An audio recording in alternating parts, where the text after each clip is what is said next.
Good morning friends, welcome to our YouTube channel. मैं हूं आयुषी और आज है 13 जून और 13 जून से करंट अफेयर्स के जितने इंपॉर्टेंट क्वेश्चन होंगे आज के हम इस वीडियो में डिस्कस करेंगे। तो बढ़ते हैं हमारे क्वेश्चंस की तरफ। तो हमारा आज का जो पहला क्वेश्चन है वो है ड्रामा का पुलित्ज़र पुरस्कार 2021 किसे दिया गया था। तो इसका सही ऑप्शन है ऑप्शन नंबर डी, जो है द हॉट विंग किंग को दिया गया था।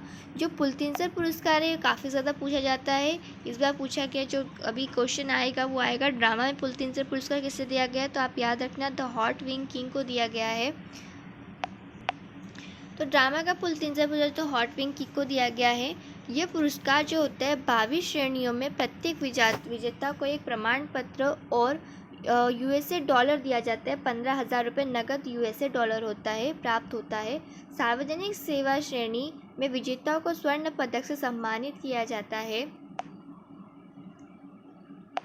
इसके अलावा पुलित्ज़र पुरस्कार 2021 के 105वें संस्करण के विजेताओं की घोषणा कर दी गई है। पुलित्ज़र पुरस्कार संयुक्त राज्य अमेरिका में समाचार पत्र पत्रिकाओं और ऑनलाइन पत्रकारिता, साहित्य, संगीत रचना में उपलब्धियों के लिए एक पुरस्कार है। पुरस्कार जो है ये जो पुलित्ज़र पुरस्कार है ये संयुक्त राज्य अमेरिका में जो समाचार पत्रिका, ऑनलाइन पत्रकारिता, साहित्य और संगीत रचना में उपलब्धियों के लिए पुरस्कार है। मतलब जर्नलिज्म जो होते हैं वहाँ के लिए, और ड्रामा आर्ट्स के लिए जो है म्यूज़िक, ड्रामा आर्ट्स, इनके लिए पुरस्कार होता है। कहाँ पे? संयुक्त राज्य अमेरिका में। और यह जो 1917 में अमेरिका की हंगरी में जन्मे जोसेफ पुलित्ज़र की वसीयत के प्रावधानों के द्वारा स्थापित किया गया था। तो जो 1917 में अमेरिकी के हंगरी में एक जोसेफ पुलित्ज़र थे जिनकी वसीयत के प्रावधानों के द्वारा स्थापित किया गया है ये पुरस्कार, और जो कि एक अखबार के प्रकाशक थे। यह पुरस्कार न्यूयॉर्क शहर में कोलंबिया विश्वविद्यालय द्वारा प्रस्तावित किया जाता है। और ड्रामा और आर्ट्स में जो ये पुरस्कार दिया गया है ये दिया गया है द हॉट विंग किंग को दिया गया है। और इसमें सबसे इम्पोर्टेंट जो क्वेश्चन पूछा जाता है वो ये पूछा जाता है कि कितनी श्रेणियों में दिया जाता है। कि टोटल जो है 22 श्रेणियों में दिया जाता है। और इसमें सेकंड क्वेश्चन पूछा जाता है कि इसकी नकद राशि पुरस्कार कितना होता है। तो 15,000 यूएसए डॉलर होता है इसका। तो ये याद रखना आप। यहाँ पे कुछ जर्नलिज्म दिए हुए हैं पत्रकारिता के बारे में जिन्हें पुलित्ज़र पुरस्कार से नवाजा गया था। जो पब्लिक सर्विस के लिए दिया गया था तो वो था पब्लिक सर्विस के लिए दिया गया था द न्यूयॉर्क टाइम। और जो सेकंड है वो था क्रिटिसिज्म के लिए दिया हुआ, तो ये था Wesley Morris of the New York Times. Editorial writing के लिए Robert Greene of Los Angeles Times. और इंटरनेशनल रिपोर्टिंग के लिए जो था वो था मेगा राजफोर्मा, अर्सन क्लिंग एंड क्रिस्टियानो बोशिका ऑफ न्यूज़। तो ये सारे आपको दिए हुए हैं, मतलब सारे रिपोर्टर्स के बारे में दिए हुए हैं, किसको कब दिया हुआ है, तो ये लिस्ट आप पढ़ लेना। इसके अलावा जो दिए हैं ये books and drama and music के लिए हैं। तो इसमें भी फिक्शंस, ड्रामा, हिस्ट्री के लिए किसे दिया गया है, biography, autobiography, poetry, general notification, music, special citations, किसके लिए भी जो भी दिए हुए हैं ये सारे इस लिस्ट में दिए हैं। तो आप इसका स्क्रीनशॉट ले लीजिए या फिर पीडीएफ डाउनलोड कर लीजिएगा टेलीग्राम से, वहाँ जाके आप काफ़ी अच्छे से इसको नोट कर पाएंगे। तो इसमें याद करने वाली बात जो मैंने आपको बताई वो यही है कि ये पुरस्कार 22 श्रेणियों में दिया जाता है। इसकी जो नगद पुरस्कार की राशि होती है वो होती है यूएसए के $15, 15,000 डॉलर्स होते हैं यूएसए के।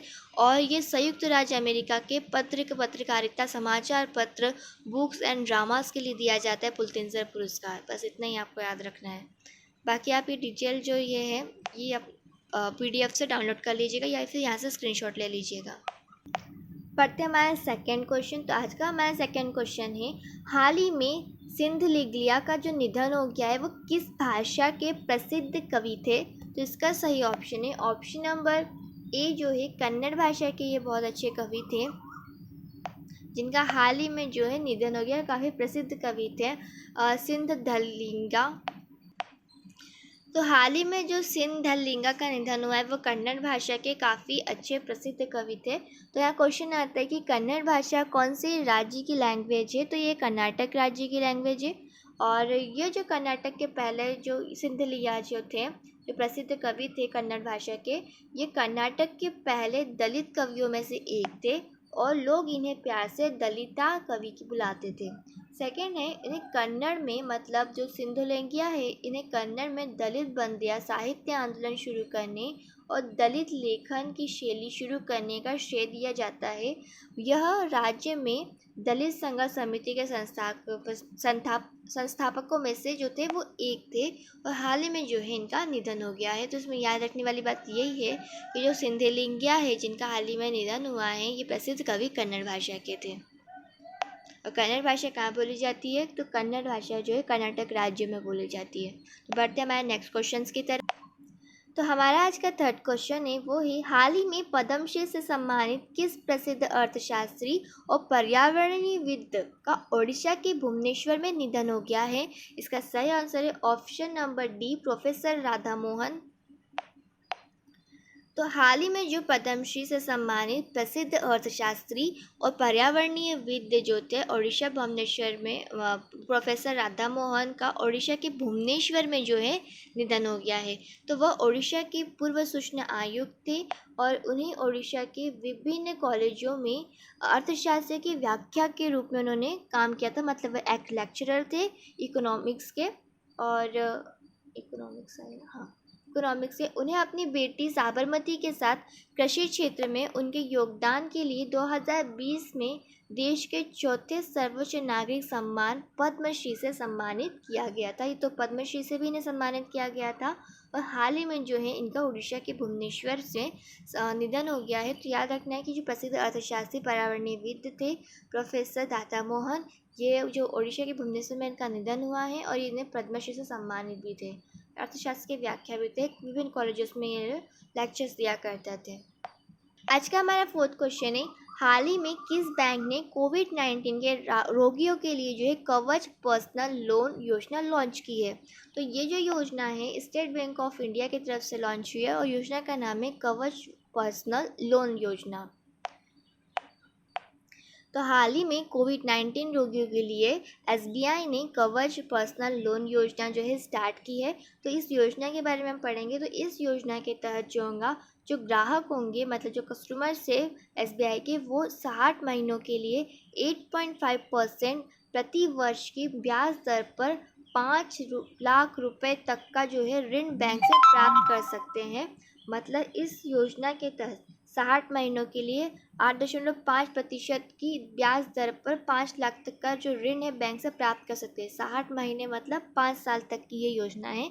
मतलब 12 महीने का एक साल होता है, तो हाँ 60 महीने मतलब 5 साल की बात है, जिसमें 3 महीने का मोहलत जो है शामिल होगी। 3 महीने की मोहलत जो उन्हें दी जाएगी। तो इस योजना के तहत लिया गया ऋण पहले से किए गए कोविड से संबंधित चिकित्सा खर्चों की प्रतिपूर्ति को भी कवर करेगा। अगर आपने पहले भी कोविड के लिए कोई ऋण लिया है तो और अगर आप ये ऋण लेते हैं तो वो इस सबको क्या है कि एक कवरिंग कर लेगा। मतलब चिकित्सा खर्चों को, सारी चिकित्सा खर्च जो भी आपका मेडिकल इश्यू हुए थे उन सबको लेकर ये कवर करेगा। तो एसबीआई की अगर हम यहाँ बात करें तो एसबीआई के जो अध्यक्ष है वो है दिनेश कुमार खारा जी, और यहाँ का मुख्यालय है नई दिल्ली में, और इसकी स्थापना जो हुई थी वो हुई थी 21 जुलाई 1955। बढ़ते हैं हमारे नेक्स्ट क्वेश्चन की तरफ। हमारा आज का फिफ्थ क्वेश्चन है, भारतीय एथलेटिक्स महासंघ AFI के अनुसार इंडियन ग्रांड प्रिक्स का आयोजन किस स्थान पर किया जाएगा? तो इसका सही आंसर है ऑप्शन नंबर ए जो है पटियाला के पंजाब पटियाला में किया जाएगा। तो भारतीय एथलेटिक्स महासंघ AFI के अनुसार इंडियन ग्रैंड प्रिक्स का जो आयोजन है वो पटियाला पंजाब में होगा। तो इंडियन ग्रैंड प्रिक्स का आयोजन 21 जून को राष्ट्रीय खेल संस्थान पटियाला पंजाब में किया जाएगा। ये एक राष्ट्रीय खेल संस्थान है, वहाँ पे होगा। भारत की स्टार्ट स्पीड्स द्युति चंद और हिमा दास जो है 2021 के चौथे भारतीय जीपी में भाग लेने की उम्मीद है। तो इसमें भारत के स्टार्स होंगे स्पीड्स द्युति चंद और हिमा दास 2021 के चौथे भारतीय जीपी में भाग लेने की इनकी उम्मीद होगी। ये जो ग्रैंड प्रिक्स 4 का आयोजन हो रहा है ये 21 जून को राष्ट्रीय खेल संस्थान पटियाला पंजाब में होगा, और ये ग्रैंड प्रिक्स 4 है, मतलब 3 तक हो चुके हैं और ये ग्रैंड प्रिक्स 4 होगा। और बस इसमें यही याद रखना है। तो हो सकता है कि भारत की स्पीड्स जो होंगी द्युति चंद और हिमा दास इसमें शामिल हो सकते हैं। मतलब पॉसिबिलिटी नहीं है, श्योर नहीं है, पॉसिबिलिटी है कि हाँ ये श्योर हो सकते हैं ये लोग।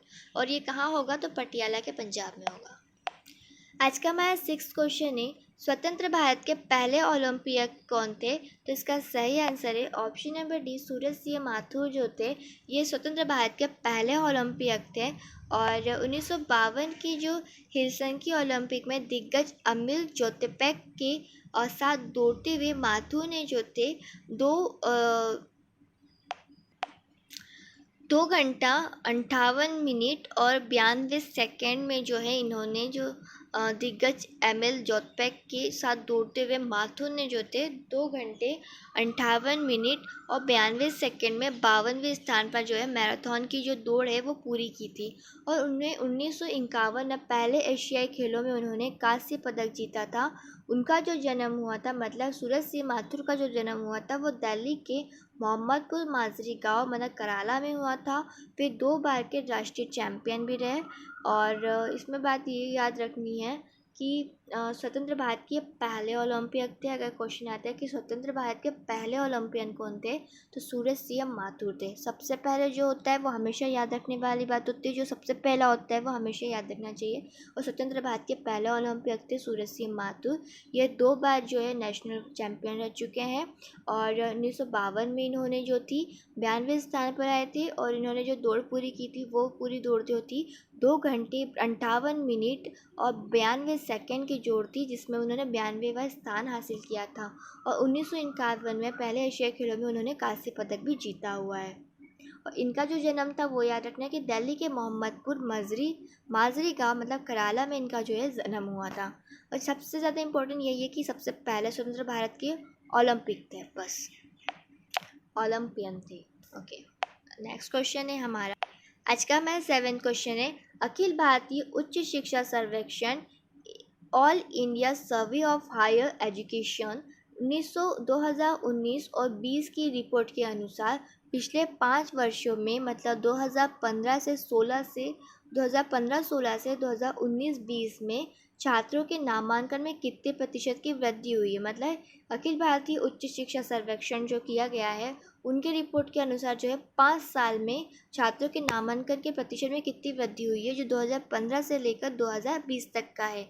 तो इसका जो सही आंसर होगा ऑप्शन नंबर डी है, 11.4% जो है प्रतिशत में वृद्धि हुई है। तो आप इसकी थोड़ी सी तो जो अखिल भारतीय उच्च शिक्षा विभाग ने अपना सर्वेक्षण किया है और उस सर्वेक्षण के अकॉर्डिंग जो है इन्हें 5 साल में छात्रों के नामांकन में जो वृद्धि प्राप्त हुई है वो हुई है 11.4% की इन्हें वृद्धि प्राप्त हुई है।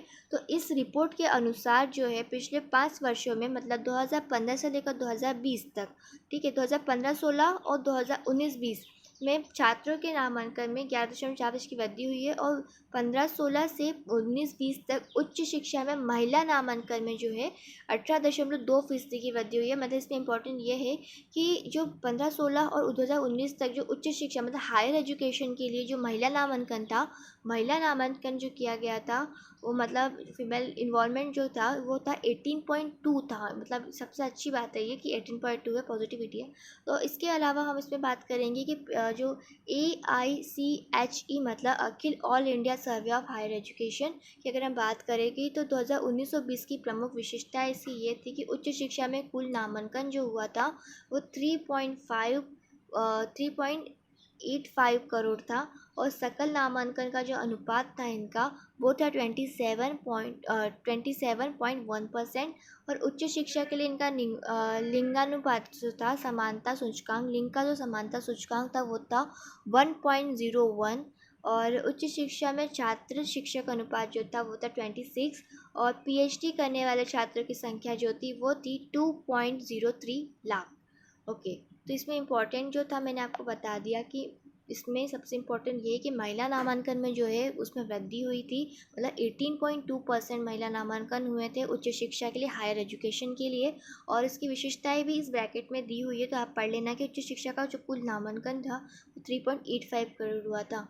और मतलब उनका यही कहना है कि जो 5 साल में जो छात्रों के नामांकन में वृद्धि हुई है वो 11.4% की हुई है। ठीक है, तो ये इम्पोर्टेंट है, तो याद रखें। हम यहाँ AICH की बात करें तो 2019-20 उच्च शिक्षा पर अखिल भारतीय सर्वेक्षण श्रृंखला का एक 10वां संस्करण है इसका। और उच्च शिक्षा विभाग द्वारा इसे प्रतिवर्ष जो है वो जारी किया जाता है। आज का हमारा 8th क्वेश्चन है, भारतीय रिजर्व बैंक RBI ने ATM से मुफ्त नकद निकासी की सीमा को कितना कर दिया है? तो इसका सही आंसर है ऑप्शन नंबर सी जो है 5 बार कर दिया है। बस आप मुफ्त जो नकद निकासी होगी उसे 5 बार कर सकते हैं। तो भारतीय रिजर्व बैंक के अनुसार जो है एटीएम से मुफ्त नकद निकासी की जो सीमा होगी वो सिर्फ और सिर्फ 5 बार होगी।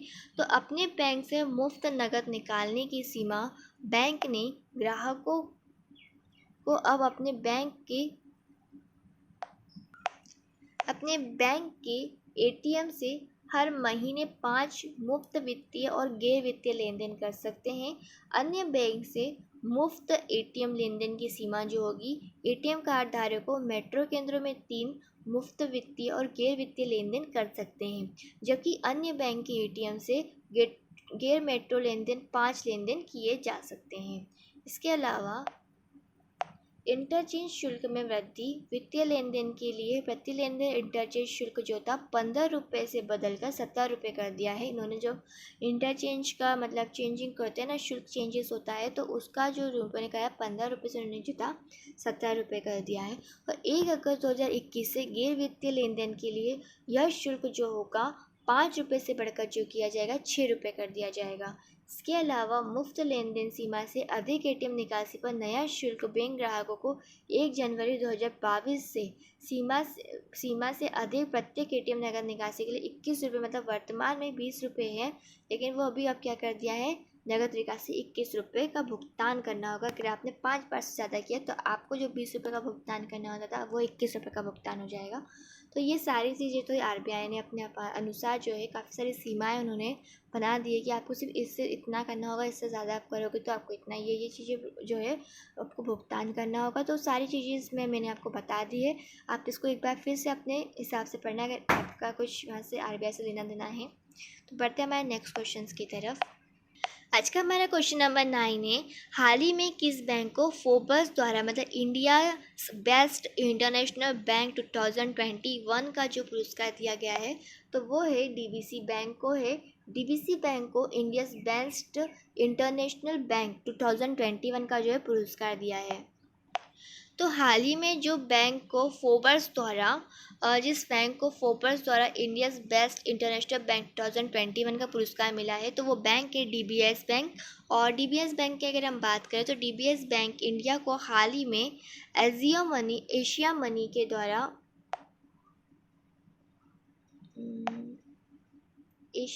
द्वारा इंडिया बेस्ट इंटरनेशनल बैंक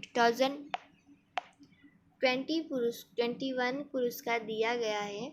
लगातार 12वें न्यूयॉर्क के ग्लोबल फाइनेंस ने 2020 के लिए भी डीबीसी को सेफेस्ट बैंक इन एशिया का पुरस्कार दिया था। मतलब 2020 में भी जब 12वें वर्ष न्यूयॉर्क में हुआ था ग्लोबल फाइनेंस, तब भी जो 2020 में डीबीसी बैंक को सेफेस्ट बैंक इन एशिया का पुरस्कार दिया गया था। और हाल ही में 2021 में इंडिया बेस्ट इंटरनेशनल बैंक 2021 का पुरस्कार दिया गया है। तो ग्लोबल फाइनेंस की तरफ से इसे 2020 के लिए तीसरी बार लगातार best bank in the world का पुरस्कार दिया गया है। और 2019 में financial publication economy euro money की ओर से इसे वर्ल्ड बेस्ट बैंक का पुरस्कार मिला है। मतलब 2019 में भी इन्हें फाइनेंशियल पब्लिकेशन यूरो मनी की ओर से भी वर्ल्ड बेस्ट पुरस्कार मिला है। और हाल ही में एशिया मनी के द्वारा इन्हें मिला है इंडिया बेस्ट इंटरनेशनल बैंक 2001 का पुरस्कार।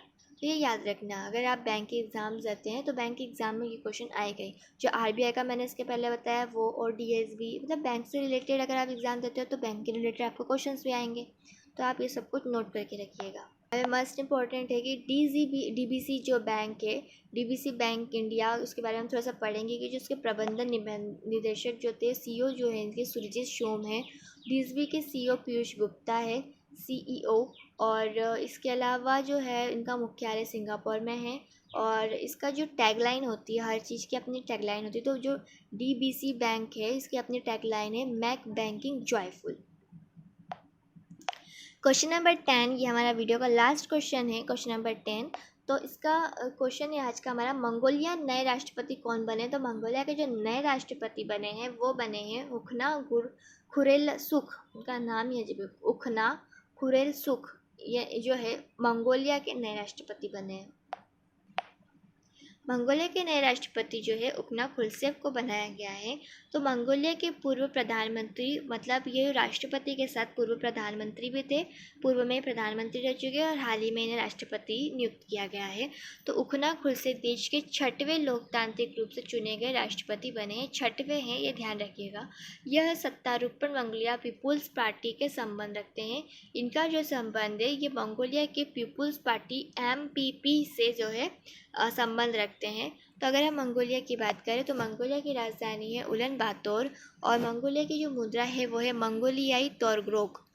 तो इसमें क्वेश्चन में इंपॉर्टेंट बात यह है कि जो मंगोलिया के राष्ट्रपति बने हैं वो बने उखना गोरलुक्सुक और ये जो होंगे 6वें लोकतांत्रिक रूप से चुने गए राष्ट्रपति है और इसके पूर्व ये प्रधानमंत्री के पद पर भी कार्य कर चुके हैं। और इनका जो संबंध है, ये समझ बहुत ज़्यादा इंपॉर्टेंट है कि इनका संबंध कहाँ से, कौन सी सत्ता से इनका संबंध है। तो इनका संबंध सत्तारूढ़ मंगोलिया पीपल्स पार्टी से इनका कॉन्टैक्ट है। तो हमारा वीडियो आज यही एंड होता है और इसमें अगर आपको आज की वीडियो काफ़ी इंटरेस्टिंग है क्योंकि हमने काफ़ी डिफरेंट अजीब से नाम पढ़े हैं आज के इसमें। तो ये सारे इंपॉर्टेंस क्वेश्चंस थे, RBI से रिलेटेड, बैंक से रिलेटेड, पुरस्कार, जितने भी प्राइजेस वगैरह मैंने आपको बताए, काफ़ी इंपॉर्टेंट क्वेश्चंस थे आज की वीडियो में।